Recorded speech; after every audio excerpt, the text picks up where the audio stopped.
கொடுப்பதனால் குறையாது. ஹதீஸுடைய முழுமையாக நாங்கள் பார்த்துவிட்டு சொல்வோம். வமா ஸாதல்லாஹு அப்தன் பிஅஃவின் இல்லா இஸ்ஸ. ஒரு மனிதன் இன்னொரு மனிதனிடத்திலே தவறு செய்து விட்டு மன்னிப்பு கேட்டால் அப்படி மன்னிப்பு கேட்பது ஒரு மனிதனை இன்னும் தரம் உயர்த்தும். وما تواضع أحد لله إلا رفعه. إن الحمد لله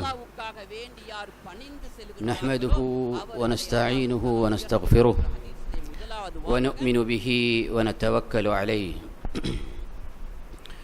ونعوذ بالله من شرور أنفسنا ومن سيئات أعمالنا. من يهده الله فلا مضل له ومن يضلل فلن تجد له وليا مرشدا. وأشهد أن لا إله إلا الله وحده لا شريك له وأشهد أن محمدا عبد الله ورسوله صلى الله عليه وعلى آله وصحبه وسلم تسليما كثيرا. قال الله عز وجل: يا أيها الذين آمنوا اتقوا الله حق تقاته ولا تموتن إلا وأنتم مسلمون. وقال تعالى: يا أيها الناس اتقوا ربكم الذي خلقكم من نفس واحدة وخلق منها زوجها وبث منهما رجالا كثيرا ونساء واتقوا الله الذي تساءلون به والأرحام إن الله كان عليكم رقيبا. وقال تعالى: يا أيها الذين آمنوا اتقوا الله وقولوا قولا سديدا يصلح لكم أعمالكم ويغفر لكم ذنوبكم ومن يطع الله ورسوله فقد فاز فوزا عظيما. فإن أصدق الحديث كتاب الله وخير الهدى هدى رسول الله صلى الله عليه وسلم وشر الأمور محدثاتها وإن كل محدثة بدعة وكل بدعة ضلالة وكل ضلالة في النار. قال الله عز وجل: وأقيموا الصلاة وآتوا الزكاة وما تقدموا لأنفسكم من خير تجدوه عند الله إن الله بما تعملون بصير. எல்லாம் வல்ல அல்லாஹு தாலாவை போற்றுகிறேன், புகழ்கிறேன். அவன் தனித்தவன், தன்னிகரற்றவன், வணக்கத்திற்குரிய ஒரே இறைவனென சான்று வாருகின்றேன். அந்த வல்ல ரஹ்மானின் சாந்தியும் சமாதானமும் ஸலவாத்தும் சலாமும் எங்கள் தலைவர் அல்லாஹ்வுடைய இறுதி தூதர் முஹம்மது முஸ்தபா ஸல்லல்லாஹு அலைஹி வஸல்லம் அவர்கள் மீதும், அன்னவர்களை பின்தொடர்ந்த சஹாபாக்கள், தாபிஈன்கள், நல்லடியார்கள் அனைவர்கள் மீதும் என்றென்றும் உண்டாவதாக என்று இந்த குத்பா பிரசங்கத்திலே பிரார்த்தனை செய்து கொள்கின்றேன். அல்லாஹ் தஆலா எம் மீது என்ன கட்டளைகளை பிறப்பித்திருக்கின்றானோ அந்த கட்டளைகளை எங்களுடைய வாழ்க்கையிலே முடியுமான அளவு எடுத்து நடப்பதன் மூலமாகவும், என்ன விடயங்களை விட்டும் அல்லாஹ் தஆலா எங்களை தவிர்த்து நடந்து கொள்ளுமாறு தடை விதித்திருக்கின்றானோ அந்த தடைகளை எங்களுடைய வாழ்க்கையிலே மீறாமல் அல்லாஹ் தஆலாவை அஞ்சி பயந்து தக்வா செய்து கொள்ளுமாறு இந்த கொத்பா பிரசங்கத்திலே ஆரம்பத்திலே என்னையும் உங்களையும் உபதேசிக்கின்றேன். இன்றைய கொத்பாவிலே அல்லாஹ் தஆலா எங்களுடைய மார்க்கத்திலே மூன்றாவது தூணாக வைத்து எங்களுக்கு கடமையாக்கி இருக்கக்கூடிய ஜக்காத்தை பற்றியும், குறிப்பாக அதனுடைய சில சட்டதிட்டங்களை பற்றியும் இந்த குறிப்பிட்ட இந்த குறுகிய நேரத்திலே சுருக்கமாகவும், அல்லாஹ் தஆலாவும் ரசூலுல்லாஹி ஸல்லல்லாஹு அலைஹி வஸல்லம் அவர்களும் எவ்வாறு எங்களுக்கு அதை சட்டமாக்கி இருக்கின்றார்களோ அந்த விடயங்களை பற்றி உங்களுக்கு எடுத்து எம்பலாம் என நினைக்கின்றேன். அல்லாஹ் தஆலா இஸ்லாமிய மார்க்கத்தை 5 தூண்களை கொண்ட மார்க்கமாக அல்லாஹ் தஆலா எங்களுக்கு கட்டளை பிறப்பித்திருக்கின்றார். அந்த 5 தூண்களையும் அதை செய்யக்கூடியவர்கள், அதை செய்வதற்கு சக்தி இருக்கக்கூடியவர்கள் தங்களுடைய வாழ்க்கையிலே மேற்கொள்ளாத வரை அவர்களுடைய இஸ்லாம் பரிபூரணமாக மாட்டாது. அதிலே முதலாவது தூண், அனைவரும் இந்த இஸ்லாத்திலே இருக்கக்கூடிய அனைவர்களும் செய்ய வேண்டிய, செய்திருக்க வேண்டிய விடயம் கலிமத்து ஷஹாதா என்று சொல்லப்படக்கூடிய லா இலாஹ இல்லல்லாஹ் முஹம்மதுர் ரசூலுல்லாஹ் என்ற அந்த கலிமாவை நாங்கள் விளங்கி அதை ஏற்று அதை மொழிந்து அதன்படி நாங்கள் செயற்படும் வரைக்கும் எங்களுடைய இஸ்லாம் ஆரம்பிக்க முடியாது. இரண்டாவது தொழுகை. அந்த தொழுகையை நாங்கள் அல்லாஹ் தஆலா கூறியிருக்கக்கூடிய அடிப்படையிலே நாங்கள் ருக்குன்களை, ஃபர்துகளை, சுன்னத்துகளை நாங்கள் பேணி நிறைவேற்றாத வரை எங்களுடைய இஸ்லாம் பரிபூரணமாக மாட்டாது. மூன்றாவது தூண், யாருக்கெல்லாம் அல்லாஹ் தஆலா ஜகாத் கொடுக்கக்கூடிய பொருளாதார வசதியை வழங்கியும் அவர்கள் தங்களுடைய பணத்திலிருந்து ஜகாத்தை அவர்கள் வெளியாக்காத வரை அவர்களுடைய இஸ்லாம் பரிபூரணமாக மாட்டாது. அப்துல்லாஹ் இப்னு உமர் ரலியல்லாஹு தஆலா அன்ஹு அறிவிக்கக்கூடிய ஹதீஸிலே ரசூலுல்லாஹி ஸல்லல்லாஹு அலைஹி வஸல்லம் அவர்கள் குறிப்பிடுகின்றார்கள், புனியல் இஸ்லாமு அலா ஹம்ஸ், இஸ்லாம் 5 தூண்களின் மீது கட்டப்பட்டுள்ளது, 5 விடயங்களின் மீது கட்டப்பட்டுள்ளது என்பதாக. முதலாவது கலிமத்து ஷஹாதா, வ இகாமுஸ் ஸலா, வ ஈதாஇஸ் ஸக்கா, ஜகாத் கொடுப்பது, வ ஸௌமு ரமதான், நாங்கள் இந்த ரமதானிலே பிடித்துக் கொண்டிருக்கக்கூடிய நோன்பு, அதே போன்று வசதி பட்டவர்கள் செல்லக்கூடிய மக்காவுக்கு செல்லக்கூடிய ஹஜ் பயணம் என்பதாக ரசூலுல்லாஹி ஸல்லல்லாஹு அலைஹி வஸல்லம் அவர்கள் குறிப்பிட்டு காட்டுவதை பார்க்கலாம்.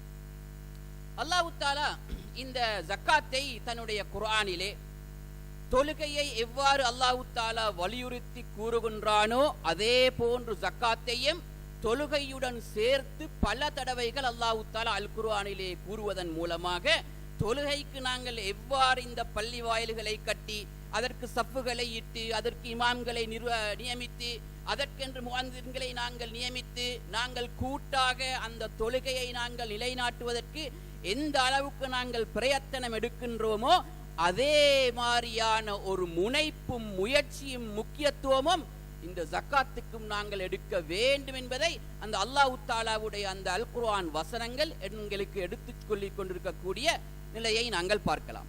அந்த வகையிலே நாங்கள் நிறைய சட்டங்களை இங்கே பார்க்க இருப்பதன் காரணத்தினால் ஜக்காத்தை பற்றிய சில சிறப்பம்சங்களை நாங்கள் பார்த்துவிட்டு அந்த சட்டங்களுக்கு நாங்கள் நுழைவோம்.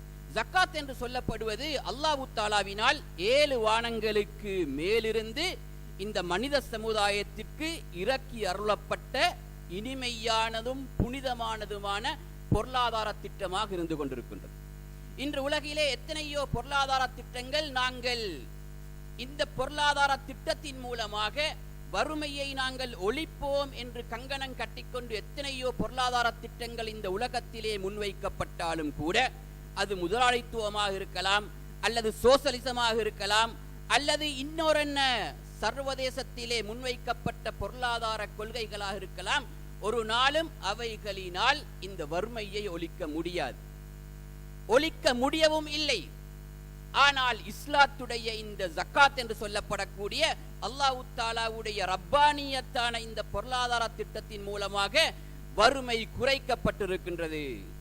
இஸ்லாமிய வரலாற்றை நாங்கள் பார்த்தால் சில காலங்களிலே அந்த ஜக்காத்தை எடுத்து மக்களுக்கு விநியோகிக்க முடியாத அளவுக்கு அந்த நாட்களிலே ஜக்காத் பெற தகுதியானவர்கள் இல்லை என்ற அளவுக்கு இஸ்லாமிய பொருளாதாரம் வரலாற்றிலே இடம் பிடித்து நிலைநாட்டி காட்டியிருப்பதை நாங்கள் பார்த்தால் இந்த ஜக்காத் என்று சொல்லப்படக்கூடிய இந்த பொருளாதார திட்டம் உண்மையாக பணம் படைத்தவர்கள் தங்களுடைய பணத்திலிருந்து அல்லாஹ்வுக்கு பயந்து அவர்கள் முறையாக இதை அவர்கள் வெளியாக்குவார்கள் என்று சொன்னால் நிறைய பொருளாதார சீர்திருத்தங்கள் இந்த சமுதாயத்திலே உருவாகும்.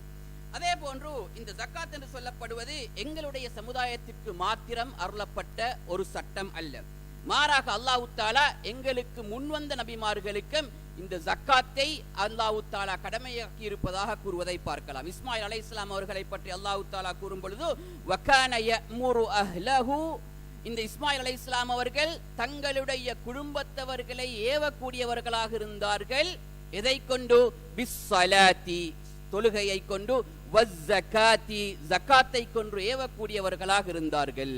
வகான இன்த ரப்பிஹி மர்தியா, அவர்கள் அல்லாஹ்விடத்திலே ஏற்றுக்கொள்ளப்பட்ட புரிந்து கொள்ளப்பட்ட நல்லடியார்களாக இருந்தார்கள் என்பதாக அல்லாஹ் தஆலா கூறி காட்டுவதை பார்க்கலாம். இதே போன்று ஈசா அலைஹிஸ்ஸலாம் அவர்களை பற்றியும் சூரத்து மர்யமிலே அல்லாஹ் தஆலா 31வது வசனத்திலே குறிப்பிடுவதை நீங்கள் சென்று பாருங்கள். அதே போன்று இந்த ஜக்காத் என்பது எங்களை பொறுத்தவரையிலே எங்களுக்கு கட்டாய கடமை. அந்த முதலாவது நான் சொன்ன ஹதீஸிலே அல்லாஹ் தஆலா குறிப்பிட்டதை போன்று யாருக்கெல்லாம் ஜக்காத் கொடுக்க வேண்டிய அந்த நிசாபை அடைந்த பொருளாதாரம் இருக்கின்றதோ அவர்கள் கட்டாயம் தங்களுடைய ஜக்காத்தை வெளியாக்கியே தீர வேண்டும். அல்லாஹ் தஆலா சூரத்துல் பக்ராவிலே ஒரு ஆயத்தை நாங்கள் பார்ப்போம். கூறுகின்றான் அல்லாஹ் தஆலாவுடைய ஆர்டர், ஏவல், வஅகீமுஸ் ஸலா, தொழுகையை நிலைநாட்டுங்கள், வஆத்துஸ் ஸக்கா, ஜகாத்தை கொடுங்கள், வமா துகத்திமு லிஅன்ஃபுஸிகும் மின் கைரின், நீங்கள் உங்களுக்காக வேண்டி கொடுத்த அனைத்து நலவுகளையும் தஜிதூஹு இன்தல்லாஹ், மறுமையிலே நீங்கள் அல்லாஹ்விடத்திலே கண்டுகொள்வீர்கள் என்பதாக அல்லாஹ் தஆலா கூறி காட்டுவதை பார்க்கலாம். அதே போன்று இந்த ஜக்காத்துடைய தாக்கத்தை நாங்கள் பார்த்தால், ஜக்காத் கொடுக்கக்கூடியவர்களுக்கு இந்த ஜக்காத் பாரிய தாக்கத்தை தங்களுடைய உள்ளத்திலும் தங்களுடைய ஈமானிலும் அது பதிக்கின்றது.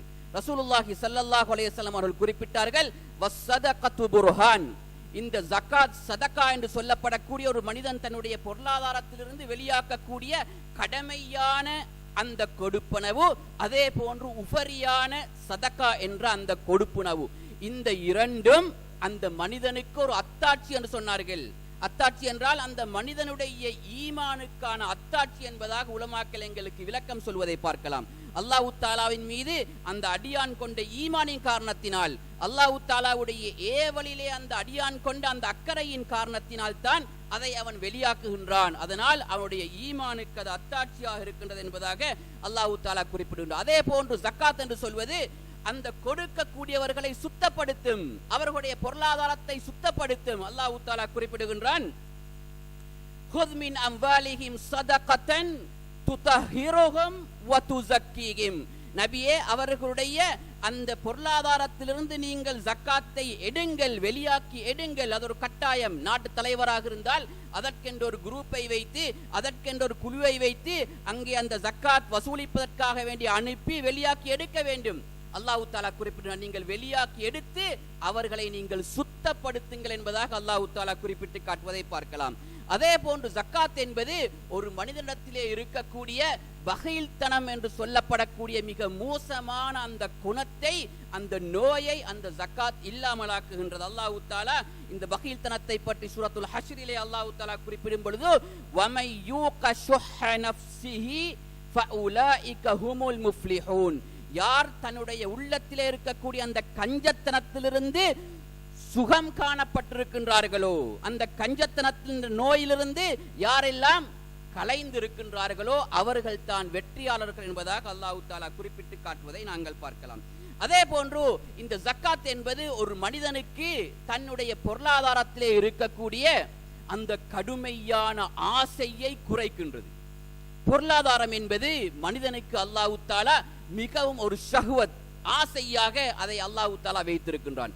அல்லாஹ் தஆலா சூரத்து ஆலி இம்ரானிலே 14வது வசனத்திலே குறிப்பிடுகின்றான், ஸுய்யின லின்னாசி, மனிதர்களுக்கு அலங்கரிக்கப்பட்டிருக்கின்றது என்ன விடயங்கள், பட்டியல் போட்டு அல்லாஹ் தஆலா குறிப்பிடுகின்றான். எங்களை நாங்களே பரிசோதனை செய்து கொள்ள வேண்டிய இந்த ஆயத், இந்த அனைத்தும் எங்கள் அனைவருக்கும் அலங்கரிக்கப்பட்ட ஆசையான விடயங்கள் அல்லாஹ் தஆலா குறிப்பிடுகின்றான்.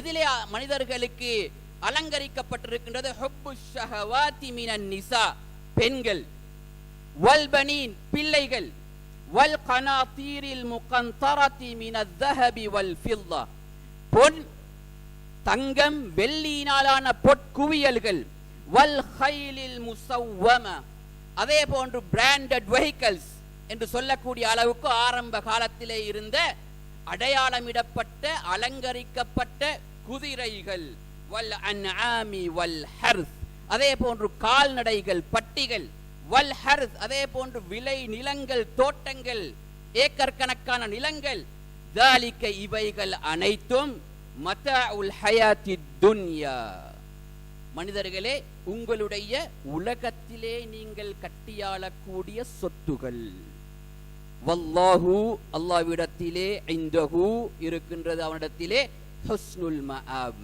நல்ல ஒதுங்குதலம் இருக்கின்றது. அந்த நல்ல ஒதுங்குதலத்திலே இதை விட நீங்கள் கற்பனையிலும் பண்ணாத அதிகமான சுகண்டிகள் சுவர்க்கமாக அல்லாஹ்விடத்திலே இருக்கின்றது என்பதாக அல்லாஹ் தஆலா கூறி காட்டுகின்றான். இந்த மனிதனுக்கு இருக்கக்கூடிய இந்த பொருளாதாரத்தின் மீது இருக்கக்கூடிய ஷஹ்வத், இந்த ஆசையை இந்த ஜக்காத் குறைக்கும் என்பதிலே எந்த விதமான சந்தேகமும் இல்லை. அதே போன்று ஜக்காத் என்பது கடைசியாக இருக்கக்கூடிய சிறப்பை கூறி முடித்துக் கொள்கின்றேன். ஜக்காத் கொடுக்க கொடுக்க அது அதிகரிக்கும். ஒரு நாளும் ஜக்காத் சதகா கொடுக்கக்கூடியவர்களுக்கு அது குறைவை ஏற்படுத்தவே மாட்டாது. முஸ்லிமிலே பதிவாக இருக்கக்கூடிய ஹதீஸிலே ரசூலுல்லாஹி ஸல்லல்லாஹு அலைஹி வஸல்லம் குறிப்பிட்டு கூறுகின்றார்கள், மா நகஸத் மாலுன் மின் ஸதகா, எந்த விதமான பொருளாதாரமும் சொத்தும் ஒரு மனிதனுடைய சொத்து சதகா ஜகாத் கொடுப்பதனால் குறையாது. ஹதீஸுடைய முழுமையாக நாங்கள் பார்த்துவிட்டு சொல்வோம். வமா ஸாதல்லாஹு அப்தன் பிஅஃவின் இல்லா இஸ்ஸா, ஒரு மனிதன் இன்னொரு மனிதனிடத்திலே தவறு செய்து விட்டு மன்னிப்பு கேட்டால் அப்படி மன்னிப்பு கேட்பது ஒரு மனிதனை இன்னும் தரம் உயர்த்தும். வமா தவாதா அஹதுன் லில்லாஹி இல்லா ரஃபஅஹுல்லாஹ், அல்லாஹ்வுக்காக வேண்டி யார் பணிந்து செல்கின்றார்களோ அவர்களை அல்லாஹ் தஆலா உயர்த்துவான் என்ற ஹதீஸிலே முதலாவது வாசகம். ஒரு நாளும் ஜகாத் சதகா கொடுப்பதன் மூலமாக இந்த பொருளாதாரம் குறைவடையாது. அதே போன்று இந்த ஜகாத்தின் மூலமாக எங்களுடைய பாவங்கள் அழிக்கப்படுகின்றன. ரசூலுல்லாஹி ஸல்லல்லாஹு அலைஹி வஸல்லம் குறிப்பிடுகின்றார்கள், வஸ்ஸதகது, இந்த ஜகாத் சதகாக்கள் துத்ஃபிஉல் ஹதீஆ, பாவங்களை அழிக்கும். கமா யுத்ஃபிஉல் மாஉ அன்னார், நெருப்பை எவ்வாறு நீர் அணைக்குமோ அதே போன்று பாவங்களை இந்த ஜகாத் சதகாக்கள் அணைக்கும் என்பதாக ரசூலுல்லாஹி ஸல்லல்லாஹு அலைஹி வஸல்லம் குறிப்பிடுகின்றார்கள். இதற்கு நேர்மாறாக, இவை அனைத்தும் ஜக்காத்துடைய சிறப்புகள். நேர்மாறாக யார் இந்த ஜக்காத்தை கொடுக்கவில்லையோ அவர்களுக்கு கடுமையான தண்டனைகள் இஸ்லாத்திலே அல்லாஹ் தஆலா அல் குர்ஆனிலே குறிப்பிட்டிருக்கின்றான். சூரத்து தௌபாவிலே நீங்கள் சென்றால் 34வது 35வது வசனத்தை நீங்கள் எடுத்து பாருங்கள். அதிலே அல்லாஹ் தஆலா குறிப்பிடுகின்றான், யா அய்யுஹல்லதீன ஆமனு இன்ன கஸீரம் மினல் அஹ்பாரி வர்ருஹ்பானி லா யஅகுலூன அம்வாலன் நாஸி பில் பாத்தில் வயசுத்தூன அன் சபீலில்லாஹ் வல்லதீன யக்னிசூன الذهب والفضة ولا ينفقونها في سبيل الله, யார் தங்கங்களையும் வெள்ளிகளையும் அவர்கள் சேர்த்து வைக்கின்றார்களோ அதற்கான கடமையான அந்த கொடுக்க வேண்டிய அந்த ஜக்காத்தை கொடுக்காமல் இருக்கின்றார்களோ ஃபபஷ்ஷிர்ஹும் பிஅஸாபின் அலீம், அவர்களுக்கு நோவினை தரக்கூடிய வேதனையை கொண்டு நீங்கள் நன்மாராயம் கூறுங்கள் என்பதாக அல்லாஹ் தஆலா ரசூலுல்லாஹி ஸல்லல்லாஹு அலைஹி வஸல்லம் அவர்களுக்கு குறிப்பிட்டு காட்டுகின்றான். ஒரு தண்டனையை அல்லாஹ் தஆலா குறிப்பிடுகின்றான் என்றால் உலமாக்கள் சொல்வார்கள், அது ஒரு வாஜிபான கட்டாய கடமையை விட்டவனுக்குத்தான் ஒரு தண்டனை இறக்கப்படும். அந்த வகையிலே அல்லாஹ் தஆலா இந்த ஆயத்திலே கொடுக்க வேண்டிய தங்கத்திற்கு வெள்ளிக்கு அதே போன்று பொருளாதாரங்களுக்கு கொடுக்க வேண்டிய ஜக்காத்தை கொடுக்காவிட்டால் அவர்களுக்கு நோவினை தரக்கூடிய அதாப் இருப்பதாக அல்லாஹ் தஆலா குறிப்பிட்டு காட்டுகின்றான். எந்த அதாபு? யௌம யுஹ்மா அலைஹா ஃபீ நாரி ஜஹன்னம், நரக நெருப்பிலே அந்த பொருளாதாரங்கள் அவர்களுக்கு சூடு போடப்படும். ஃபத்துக்வா பிஹா ஜிபாகுஹும், அவர்களுடைய விலா எலும்புகள் வளையங்களாக போடப்படும். வஜுனூபுஹும், அவர்களுடைய விலா எலும்புகள். வதுஹூருஹும், முதுகுப்புறங்கள் எல்லாம் அந்த சூடு போடப்பட்ட அந்த பொருளாதாரங்கள் அவர்களுக்கு அங்கே அழிவிக்கப்படும், சொல்லப்படும். ஹாதா மா கனஸ்தும், இதுதான் நீங்கள் சேர்த்து வைத்த பொருளாதாரம். லி அன்ஃபுசிக்கும், உங்களுக்காக வேண்டி. ஃபதூகு, அதை நீங்கள் சுவையுங்கள். மா குன்தும் தக்னிசூன், நீங்கள் சேர்த்து வைத்த இந்த பொருளாதாரத்தை இதோ நரகத்திலே சுவையுங்கள் என்று அவர்களுக்கு சொல்லப்படும். அல்லாஹ் தஆலா எங்கள் அனைவரையும் இப்படிப்பட்ட அதாபிலிருந்து அல்லாஹ் தஆலா எங்களை பாதுகாக்க வேண்டும். அடுத்ததாக நான் நேரடியாக சட்டதிட்டங்களுக்கு நான் வருகின்றேன்.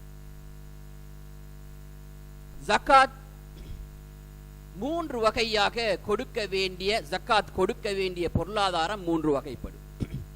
முதலாவது விளைச்சலிலே கொடுக்க வேண்டிய பொருளாதாரம், இரண்டாவது கால்நடைகளிலே கொடுக்க வேண்டிய பொருளாதாரம், மூன்றாவது எங்களிடம் இருக்கக்கூடிய பொருளாதாரத்தை நாங்கள் ஈட்டுவதற்காக வேண்டி, பிசினஸுக்காக வேண்டி, வியாபாரத்துக்காக வேண்டி நாங்கள் தயார் பண்ணி இருக்கக்கூடிய எங்களுடைய ஸ்டாக் சொத்துக்கள், கையில் இருக்கக்கூடிய பணம் போன்ற இன்னொரு அனைத்துக்கும் நாங்கள் ஜக்காத் கொடுப்பது 3 வகையாக இஸ்லாம் எங்களுக்கு சட்டத்தை சொல்லி இருக்கின்றது.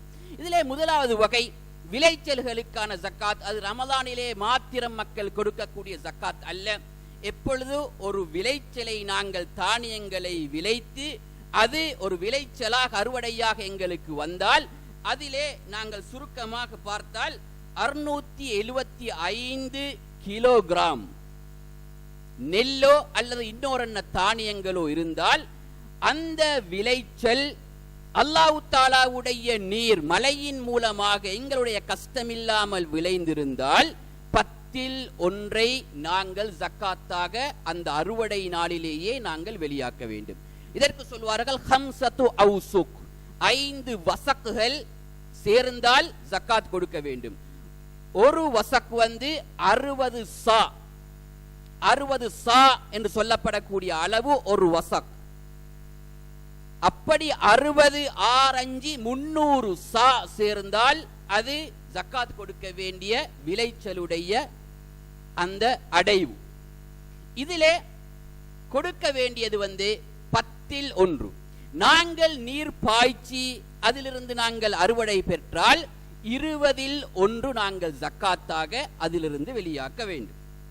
இன்னும் சில உலமாக்கள் இதை 612 கிலோ என்றும் நிர்ணயிப்பதை நாங்கள் பார்க்கலாம். இரண்டாவது, கால்நடைகளை பொறுத்தவரையிலே யாரிடம் 40 ஆடுகளுக்கு மேல் உருவாகிவிட்டதோ அவர்கள் ஜக்காத் கொடுக்க ஆரம்பிக்க வேண்டும். ஒரு பட்டியல் இருக்கின்றது. மாட்டை பொறுத்தவரையிலே யார் 30 மாடுகளுக்கு மேல் தன்னுடைய பட்டியலே இருக்கின்றதோ அவர்கள் ஜக்காத் கொடுக்க ஆரம்பிக்க வேண்டும். ஒரு பட்டியல் இருக்கின்றது. ஒட்டகத்தை பொறுத்தவரையிலே 5 ஒட்டகங்களுக்கு மேல் யாரிடத்திலே இருக்கின்றதோ ஜக்காத் கொடுக்க ஆரம்பிக்க வேண்டும். ஒரு பட்டியல் இருக்கின்றது. அடுத்ததாக எங்கள் அனைவருக்கும் தேவையான ஜக்காத்துடைய சட்டம் தான் எங்களுடைய கையிருப்பிலே இருக்கக்கூடிய பொருளாதாரம், எங்களுடைய பிசினஸுக்காக வேண்டி நாங்கள் கடைகளிலே வைத்திருக்கக்கூடிய அந்த சொத்துகளுடைய பெருமதிக்கான ஜக்காத்தை நாங்கள் வழங்குவது. இந்த பொருளாதாரம் அனைத்தும் எங்களுடைய கையில் இருக்கக்கூடிய பணம், பேசில் இருக்கக்கூடிய பணம், எங்களுடைய வங்கிகளிலே இருக்கக்கூடிய பணங்கள், எங்களுடைய கடையிலே நாங்கள் வியாபாரத்துக்காக வேண்டி தயார் பண்ணி வைத்திருக்கக்கூடிய அந்த பொருட்களுடைய மதிப்பு, இவைகள் அனைத்தையும் நாங்கள் ஒன்று சேர்த்து பார்க்கும் பொழுது ஒரு குறிப்பிட்ட 85 கிராம் தங்க நகையுடைய பெருமதிக்கு ஈடாக அந்த பொருளாதாரம் அளவை தாண்டும் என்று சொன்னால் அதுதான் நிசாப் என்று சொல்வது. அப்படி அளவை தாண்டி ஒரு வருடம் அந்த பொருளாதாரம் எங்களுடைய கையிலே தக்க வைத்துக் கொள்ள முடியுமாக இருக்கும் என்று சொன்னால் அந்த பொருளாதாரம் அந்த நிசாபை அடைந்து 85 கிராம் தங்க நகையுடைய அந்த பெருமதிக்கு பொருளாதாரம் அடைந்து எங்களுடைய கையில் இருக்கக்கூடிய அனைத்து சொத்துக்களையும் நாங்கள் கணக்கு பார்க்கும் பொழுது, அனைத்து சொத்துக்கள் என்றால் மேலதிகமாக இருக்கக்கூடிய சொத்துக்கள், பாவனைக்கு இருக்கக்கூடிய சொத்துக்கள் அல்ல, இன்ஷா அல்லாஹ் சட்டத்திலே சொல்வேன். இப்படி இருந்தால் அதற்கு நாங்கள் 100க்கு 2.5. பாருங்கள் அல்லாஹ்வுடைய வரக்கத்தை பாருங்கள், அல்லாஹ்வுடைய கிருபையை பாருங்கள். 100 ரூபாய் இருந்தால் அதுல 2 ரூபாய் 50, 97 ரூபாய் 50 எங்களுக்கு. அல்லாஹ் தஆலா சட்டமாக அதை நீங்கள் வெளியாக்கி ஏழைகளுக்கு கொடுங்கள் என்று சொல்வது 2 ரூபாய் 50. இதை நாங்கள் பார்த்தால் இந்த ஜக்காத்துடைய எந்த அளவுக்கு அல்லாஹ் தஆலா இலகுபடுத்தி தந்திருக்கின்றான் என்பதை எங்களுக்கு புரிந்து கொள்ள முடியும். இன்று நாங்கள் ரமலான் 13 1446 இன்றைய அதிகாலையிலே நாங்கள் நெட்டிலே சென்று இந்த தங்கத்துடைய பியோ கோல்ட் 24 கேரட் தங்கத்துடைய விலையை நாங்கள் பார்த்தால் 30,470 ரூபாய் ஒரு தங்க கிராம் உடைய விலை நிர்ணயிக்கப்பட்டிருக்கின்றது. அப்படி பார்த்தால் யாருடைய இந்த அனைத்து பணங்கள் பொருளாதாரங்கள் 25,89,950 ரூபாய் யாருடைய பொருளாதாரத்தை எட்டி இருக்கின்றதோ அவர்களுக்கு ஜக்காத் கடமை என்பதை நாங்கள் விளங்கிக் கொள்ள முடியும். அப்படி நாங்கள் பார்த்தால் சிலர் ஜக்காத் கொடுப்பார்கள் ஒரு 5,000 ரூபாய் அல்ல ஒரு 10,000 ரூபாய், கணக்கு பார்க்காம 40,000 ரூபாய். இப்படி ஜக்காத் கொடுக்க முடியாது, அதை கணக்கு பார்த்து வெளியாக்க வேண்டும். இப்படி நிசாப் என்று சொல்லப்படக்கூடிய இந்த அளவுக்கு சல்லி இருந்தால்தான் ஒரு ஆளுக்கு ஜக்காத் கடமை என்று சொல்வதை நாங்கள் எவ்வாறு பார்த்தோம்? 25,89,950, 25,90,000 என்று வைத்துக் கொள்ளுங்கள். இப்படிப்பட்ட ஒரு கணக்குக்கு மேற்பட்ட பொருளாதாரம் இருக்கக்கூடியவர்களுக்கு தான் ஜக்காத் என்றால் அதை நாங்கள் 100க்கு 2.5 பார்த்தால் 64,749 ரூபாய் ஒரு மனிதன் இன்று வெளியாக்க முடியுமான மிகவும் குறைந்த ஜக்காத்தாக கணிப்பிடப்பட வேண்டும்.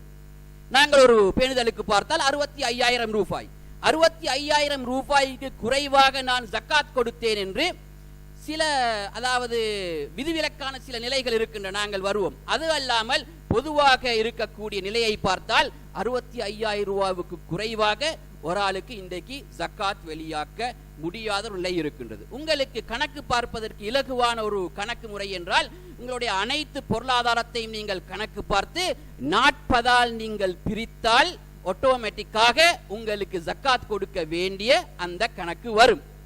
100ஐ 40ஆல் பிரித்தால் 2 ரூபாய் 50 சதம். அதே போன்று உங்களுடைய பொருளாதாரத்தை நீங்கள் கணக்கு பார்த்து 40ஆல் பிரித்தால் நீங்கள் ஜக்காத் கொடுக்க வேண்டிய அந்த தொகை உங்களுக்கு வரும். அடுத்ததாக சிலருக்கு ஜக்காத் கொடுப்பதற்கு தகுதியானவர்களுக்கு கடன்கள் இருக்கலாம், அவர்கள் கட்ட வேண்டிய வரிகள் இருக்கலாம். அவர்கள் தங்களுடைய ஜக்காத்தை இன்று நான் ஜக்காத்தை வெளியாக்க போகின்றேன் என்று ஒரு நாளை அவர்கள் நிர்ணயித்து நியத் வைத்துக் கொண்டால் அது அவர்களுக்கு மிகவும் நிறைய சட்ட சிக்கல்களுக்கு அது ஒரு தெளிவாக இருக்கும். அவர்கள் அந்த ஜக்காத்தை கொடுப்பதற்காக வேண்டி விளையக்கூடிய அந்த நாளில் அதற்கு முன்னால் அவர்கள் தங்களுடைய கடன்களை கொடுப்பதென்று சொன்னால் கொடுக்கலாம். அது ஒரு நாளும் தான் ஜக்காத் கொடுக்க வேண்டிய பணத்தை குறைப்பதற்காக வேண்டி செய்யக்கூடிய சூழ்ச்சியாக இஸ்லாமிய உலமாக்களால் கணிப்பிடப்படவில்லை. மாறாக கடன்கள் இருந்தால் கொடுத்து முடித்து விடலாம், வரிகள் இருந்தால் கொடுக்க வேண்டிய வரிகளை கொடுத்து விடலாம், விட்டு உங்களுக்கு கணக்கு பார்க்கலாம். முறை என்னவென்றால் நீங்கள் கணக்கு பார்க்கக்கூடிய அந்த குறிப்பிட்ட நாளில் நீங்கள் பார்த்து நீங்கள் வெளியாக்கி விட வேண்டும். அடுத்த வருஷமும் அதே நாளைக்கு நீங்கள் வைத்துக் கொள்வது குறிப்பாக ஹிஜ்ரி வருடத்துடைய கணிப்பீடு வருடம், அதுதான் இஸ்லாமிய கணிப்பீடு. இப்பொழுது நீங்கள் ரமதானிலே நாளை ரமதான் 14 நீங்கள் கொடுத்தால் அடுத்த வருடமும் ரமதான் 14 நீங்கள் கொடுப்பதுதான் மிகவும் கணக்கு பார்ப்பதற்கு மிகவும் உசிதமான நேரமாக இருந்து கொண்டிருக்கிறது. அதே போன்று நிறைய பேருக்கு தங்களுடைய கடைகளிலே செக்குக்காக வேண்டி அவர்கள் போட்டிருப்பார்கள். கம்பெனிகள் வந்து அவர்களுடைய கடைகளிலே பொருட்களை தள்ளிவிட்டு சென்றுவிடும். அவர்கள் பின்னர் தான் கொடுக்க வேண்டும். இதற்கு ஜக்காத் கொடுக்க வேண்டுமா என்று கேட்டால் ஆம், உங்களுடைய தஹ்த தஸர்ருஃப், உங்களுடைய அதாவது அதிகாரத்திற்கு கீழ் அந்த பொருளாதாரம் வந்துவிட்டால் அதற்கு நீங்கள் கணக்கு பார்க்கும் பொழுது கணக்கு பார்த்து கொடுத்தே ஆக வேண்டும். அடுத்தது உங்களுக்கு வர இருக்கக்கூடிய கடன்களை பொறுத்தவரையிலே சிலருடைய கடன்கள் அவர்கள் மற்றவர்களிடத்திலே கடனை கொடுத்து வைத்திருப்பார்கள். நீங்க வச்சுக்கொள்ளுங்க, அவர் தரப்பாப்பாரு, இல்ல நீங்க வச்சுக்கொள்ளுங்கன்னு சொல்லுவாங்க. அவசரம் இல்லை, வச்சுக்கொள்ளுங்க. இதற்கு சொல்லப்படும் மலி தெய்னு மலி, அதாவது நல்ல வசதியானவரிடம் இருக்கக்கூடிய எங்களுடைய பணம் கடன். இதைத்தான் தற்பொழுது வங்கிகளுக்கும் இஸ்லாமிய உலமாக்கள் பிரதி பண்ணி காட்டுவார்கள். இப்ப நாங்க வங்கியில போட்டு வைத்திருக்கக்கூடிய அந்த டிபாசிட்டுக்கு இஸ்லாத்திலே சொல்லப்படும் வங்கிக்கு நாங்கள் கொடுத்து வைத்திருக்கக்கூடிய கடன், அதில் தான் கொண்டு அடக்குவார்கள். வங்கிக்கு நாங்க கடன் கொடுத்திக்கிறோம், அதனால தான் கேட்ட டைம்ல அவன் தருவான். நல்ல வசதியான ஒரு ஆளுக்கு நாங்க கடனை கொடுத்திக்கிறோம், கேட்ட டைம்ல கார்டை போட்டா உடனே சல்லி கிடைக்கும். அப்படி என்றால் இப்படிப்பட்ட கடன்கள் இருந்தால் அதையும் நீங்கள் உங்களுடைய சொத்திலே சேர்த்துத்தான் கணக்கு பார்க்க வேண்டும். யாருடைய கடன் கிடைக்காது தருவாரு, ஆனால் இப்ப தரமாட்டாரு, 1 வருஷம் 2 வருஷத்துக்கு பிறகுதான் தருவார் என்று சொன்னால் நீங்கள் கணக்கு பார்க்க வேண்டிய தேவை கிடையாது. 2 கருத்து இருக்கின்றது, நான் ஒன்றை கூறுகின்றேன். அதை கணக்கு பார்க்க வேண்டிய தேவை கிடையாது. உங்களுக்கு எப்பொழுது கிடைக்கின்றதோ அப்பொழுது நீங்கள் அதற்கு நீங்கள் ஜக்காத் கொடுத்தால் போதுமான ஒரு காரியமாக இருந்து கொண்டிருக்கின்றது. அதே போன்று நீங்கள் சிலரிடத்திலே சொத்துக்கள் இருக்கும் விற்பனைக்காக, அதை அவர்கள் தெளிவு காண வேண்டும். சிலரிடத்திலே காணி பூமிகள் இருக்கும், அதை விற்பனைக்காக வேண்டி தயார் பண்ணி அவர்கள் அந்த காணி பூமிகளை வைத்திருந்தால் அதனுடைய பெருமதி ஜக்காத்திலே கணக்கிடப்பட வேண்டும். யார் ஒருவர் காணியை வாங்கி போட்டிருக்கின்றார், அவருக்கு வந்து விற்பதற்கான ஒரு ஐடியா இல்லை என்றால் அதற்கான பெருமதி ஜக்காத்திலே சேர்க்கப்பட வேண்டிய தேவை இல்லை. அதே போன்று தான் பாவிக்கக்கூடிய வாகனங்கள், இதர பொருட்கள், அனைத்து பாவனை பொருட்களுக்கும் ஜக்காத் கிடையாது. ரசூலுல்லாஹி ஸல்லல்லாஹு அலைஹி வஸல்லம் அவர்கள் குறிப்பிடுகின்றார்கள், லைஸ அலல் முஸ்லிமி ஃபீ ஃபரஸிஹி வ குலாமிஹி ஸதகா. ஒரு மனிதனுக்கு தன்னுடைய ஒட்டகத்திலோ குதிரையிலோ அல்லது தான் வைத்திருக்கக்கூடிய அடிமை, அந்த ஆரம்ப காலத்திலே இருந்த சிஸ்டம் அடிமைகளிலோ ஜக்காத் கிடையாது என்பதாக ரசூலுல்லாஹி ஸல்லல்லாஹு அலைஹி வஸல்லம் குறிப்பிடுகின்றார்கள். ஒருவர் தன்னுடைய பொருளாதாரத்துக்காக வேண்டி நிறைய எக்யூப்மெண்ட் அவருக்கு இருக்கலாம், கனரக வாகனங்கள் இருக்கலாம், இன்னொரு பெரிய பெரிய மெஷின்கள் இருக்கலாம். இவைகளால் அவர் உழைத்து வரக்கூடிய பொருளாதாரத்துக்குத்தான் ஜக்காத்தே தவிர அதனுடைய பெருமதிகளுக்கு ஜக்காத் கிடையாது. அதே போன்று ஒரு பெரிய ஒரு நகரத்திலே பாரிய ஒரு பில்டிங் அவருக்கு சொத்தாக இருக்கலாம். அந்த சொத்திலே இருக்கக்கூடிய அந்த ரெண்டும் வரக்கூடிய வருமானம் அவருடைய பொருளாதாரத்திலே சேர்க்கப்பட்டு அதற்குத்தான் ஜக்காத்தே தவிர அந்த பில்டிங் உடைய பெருமதி எத்தனை கோடிகளை தாண்டினாலும் அது ஜக்காத்திலே கணிக்கப்பட வேண்டிய தேவை கிடையாது. அடுத்தது முக்கியமான ஒரு மசலா இருக்கின்றது. அதை இரண்டாவது கொத்பாவிலே அதை மாத்திரம் கூறி முடித்துக் கொள்கின்றேன். இன்ஷா அல்லாஹ் ஜும்மாவுக்கு பின்னால் இதர சில சட்டங்களை ஞாபகப்படுத்திவிட்டு செல்ல இருக்கின்றேன். அகூலு மா சமஅதும் வ அஸ்தக்ஃபிருல்லாஹ லீ வ லக்கும் வ லிஜமீஇல் முஸ்லிமீன மின் குல்லி தம்பின் வ ஹதீஅத்தின் ஃபஸ்தக்ஃபிரு இன்னஹு ஹுவல் கஃபூருர் ரஹீம். அல்ஹம்துலில்லாஹ் வஸ்ஸலாத்து வஸ்ஸலாமு அலா ரசூலில்லாஹ் வ அலா ஆலிஹி வ ஸஹ்பிஹி வ மன் வாலா. ஜகாத் என்று சொல்லப்படக்கூடிய இந்த தலைப்பு வந்தால் குறிப்பாக ரமதானிலே உலகளாவிய மட்டத்திலே முஸ்லிம்கள் தங்களுடைய ஜக்காத்தை வெளியாக்குவதற்கு பழக்கப்பட்டிருக்கின்றார்கள். ரமதானில் தான் நாங்கள் வெளியாக்க வேண்டும் என்ற எந்த விதமான கட்டாயமும் கிடையாது. மாறாக ஜக்காத்தை நாங்கள் கணக்கு பார்க்க வேண்டிய அதாவது நேர சூசி இஸ்லாமிய கலண்டர் என்பதனாலும் ரமதான் எங்களுக்கு அதை ஞாபகப்படுத்தும் என்பதனாலும் ரமதானிலே வைத்துக் கொண்டால் சிறப்பு என்பதனாலும் இஸ்லாமிய சமுதாயம் அதை வைத்துக் கொண்டு வருகின்றது. நல்லொரு விடயம். கணக்கு பார்ப்பதற்கும் இலகு, காலத்தை சரி பார்ப்பதற்கும் எங்களுக்கு இலகு. மாறாக நாங்கள் ஜக்காத் சதகா கொடுக்கக்கூடிய இன்னொரு நல்லமல்கள் ரமதானிலே இன்னும் சிறப்பாக கணிக்கப்படும். இன்று நாங்கள் இரண்டாவது குத்பாவிலே பார்க்க இருக்கக்கூடிய அடுத்த மஸ்அலா தங்கத்துக்கான ஜக்காத். கைகளிலே இருக்கக்கூடிய தங்க ஆபரணங்களுக்கு ஜக்காத் கொடுக்க வேண்டுமா இல்லையா என்ற இந்த பிரச்சினை இஸ்லாமிய உலமாக்களுக்கு மத்தியிலே இருபெரும் பிரதான கருத்துக்களை வலுவாக சொல்லி இருக்கின்றார்கள் உலமாக்கள். ஒரு கூட்டத்தினர் கூறுகின்றார்கள் தங்க ஆபரணங்கள் பெண்கள் பாவிக்கக்கூடிய மாலைகள் பாவனைக்காக வைத்திருக்கக்கூடிய அந்த ஆபரணங்களுக்கு ஜக்காத் கொடுக்கத்தான் வேண்டும் என்று ஒரு கூட்டத்தினர் கூறுகின்றார்கள். அதிலே குறிப்பாக தற்காலத்தில் இருக்கக்கூடிய அஷ்ஷேக் அப்துல் அசீஸ் பின் பாஸ் ரஹிமஹுல்லா, அதே போன்று அஷ்ஷேக் அல் உஸைமீன் ரஹிமஹுல்லா, அதே போன்று சவுதியுடைய ஃபத்வா குழு, அதே போன்று ஆரம்பகால உலமாக்களிலே ஹனஃபி உலமாக்களில் ஒரு கூட்டத்தினர், அதே போன்று இமாம் அஹ்மதை தொற்று இரண்டு கருத்து சொல்லப்பட்டிருக்கிறது. அதிலே இமாம் அஹ்மதை ரஹிமஹுல்லா அவர்களை தொற்று ஒரு கருத்து, அதே போன்று இமாம் இப்னு ஹஸம், இமாம் ஸன்ஆனி போன்றவர்கள் ஜக்காத் கொடுக்க வேண்டும், தங்க ஆபரணங்களுக்கும் கொடுக்க வேண்டும். சஹாபாக்களிலே ஒரே ஒருவர் அப்துல்லாஹ் இப்னு மஸ்ஊத் என்று சொல்லப்படக்கூடிய சஹாபி மாத்திரம் ஜக்காத் கொடுக்க வேண்டும் என்ற கருத்தை கொண்டிருக்கின்றார்கள். இரண்டாவது கூட்டம் ஆபரணங்களுக்கு ஜக்காத் கொடுக்க தேவை இல்லை என்ற ஒரு கூட்டம் அவர்களுக்கான நியாயங்களை ஆதாரங்களை முன்வைக்கின்றார்கள். அதிலே மாலிக் மதுஹபில் இருக்கக்கூடிய பெரும்பாலான உலமாக்கள், ஷாஃபி மதுஹபுடைய பெரும்பாலான உலமாக்கள், ஹம்பலி மதுஹபுடைய பெரும்பாலான உலமாக்கள், சஹாபாக்களிலே அனஸ் இப்னு மாலிக், அப்துல்லாஹ் இப்னு உமர், ஆயிஷா ரலியல்லாஹு அன்ஹா, அஸ்மா ரலியல்லாஹு அன்ஹா, ஜாபிர் இப்னு அப்துல்லாஹ் போன்ற நிறைய சஹாபாக்கள் சொல்கின்றார்கள் ஆபரணங்களுக்கு ஜக்காத் கொடுக்க வேண்டிய தேவை இல்லை. ஆபரணங்கள் என்றால் பாவிக்கக்கூடிய பொருட்கள். இந்த பிரச்சனைக்கான காரணம் என்னவென்று சொன்னால் ஆரம்ப காலத்திலே பொருளாதாரம் கணிக்கப்படும் தங்கம் வெள்ளியினால். அதனால்தான் ஜக்காத் கொடுக்க வேண்டிய நிசாபையும் நாங்கள் சொன்னோம் 85 கிராம் அந்த பெருமதியை தாண்டினால் ஜக்காத் என்று. தங்கம் தான் ஒரு மனிதனுடைய ஏன் ஒரு நாட்டுடைய பொருளாதாரத்தையே எடை போடக்கூடியது இந்த தங்கம், இந்த பெருமதியான உலோகம். இந்த உலோகம் பாவனை பொருளாக மாறினால் அது பாவனை பொருளாக அதை கருதுவதா அல்லது சொத்தாக கருதுவதா என்ற இந்த பிரச்சனையில் தான் இந்த இருவேறாக உலமாக்கள் இங்கே கருத்துக்களை சொல்வதை நாங்கள் பார்க்கலாம்.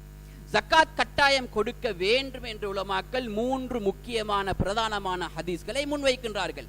ஆயிஷா ரலியல்லாஹு அன்ஹா அவர்களுடைய ஹதீஸ், ஒரு முறை வெள்ளியிலான சில மோதிரங்களை ஆயிஷா ரலியல்லாஹு தஆலா அன்ஹா அவர்கள் போட்டிருக்கும் பொழுது ரசூலுல்லாஹி ஸல்லல்லாஹு அலைஹி வஸல்லம் அவர்கள் இதற்கான ஜக்காத்தை நீங்கள் கொடுப்பீர்களா என்று கேட்ட வேளையிலே இல்லை கொடுக்க முடியாது என்று சொன்ன பொழுது ரசூலுல்லாஹி ஸல்லல்லாஹு அலைஹி வஸல்லம் அவர்கள் இதே உங்களுக்கு நரகத்திற்கு போதும் என்று சொன்ன ஹதீஸ் உலமாக்களால் அடுத்த கூட்டத்தினரால் இந்த ஹதீஸிலே குறை காணப்பட்டிருக்கின்றது.